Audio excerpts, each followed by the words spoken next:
النهارده هتكلم معاكم في موضوع مهم جدا. لو انت تعبانه، مخنوقه، على طول بتاخدي علاج باستمرار وما بيجيبش معاكي نتيجه، فانا طالعه اقول لك على حاجه زي ما انا جربتها. والله انا طول عمري بجربها وبتجيب معايا نتيجه كويسه جدا جدا، فانا طالعه اقول لك عليها. في ناس كتير طبعا بتعملها وفي ناس كتير جدا يعني غفلانه عنها.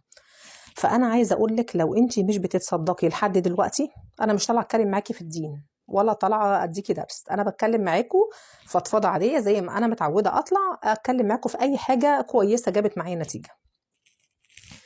دلوقتي انا عايزاكي تجيبي اي علبه عندك، اي علبه فاضيه عندك، تمام، وكل يوم باي حاجه معاكي. هتقولي لي احنا معانا ده اللي جاي يا دوبك ما بيقضيش. ما هو انا مش بقول لك حطي مبالغ كبيره، انا مش عايزه احدد لك ثمنها الصدقه، بس انا بقول لك ابسط حاجه معاكي. طب هنجيبه ابسط حاجه معاكي جنيه كل يوم، يعني شيلي منه، معلش انا عارفه مثلا كل ظروفه صعبه، بس يعني الجنيه مش هيخسر. شيلي جنيه في علبه، تمام، كل يوم كل يومين على قد ظروفك وعلى قد امكانياتك وعلى قد ما انت تحطي براحتك. انا مش بحدد لك، انا بقول لك ابسط حاجه. والله لو نص جنيه كل يوم، جنيه اللي معاكي فكه حطيه في علبه واخر الشهر طلعيه.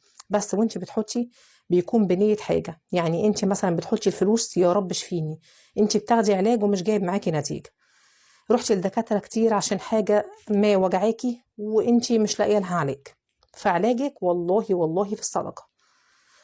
تصدقي بأي حاجة معاكي، ومش معنى كده اللي انت تستني يبقى معاكي مبلغ كبير. انا بقول لك نص جنيه، جنيه في علبة لمدة شهر، بس حطي بنية الحاجة اللي انت طالباها من ربنا. يا رب اشفيني، يا رب اهدي اولادي، يا رب اهدي جوزي عليا، اي بقى دعاء انت عايز تدعيه. يعني خدي الفلوس وحطيها بنية اللي انت بتدعيه، وخدي الفلوس ديت تصدقي بيها اخر الشهر لاي حد انت عارفاه، لاي حاجة هيبقوا بتمن بسيط، بس والله عند ربنا حاجة كبيرة قوي.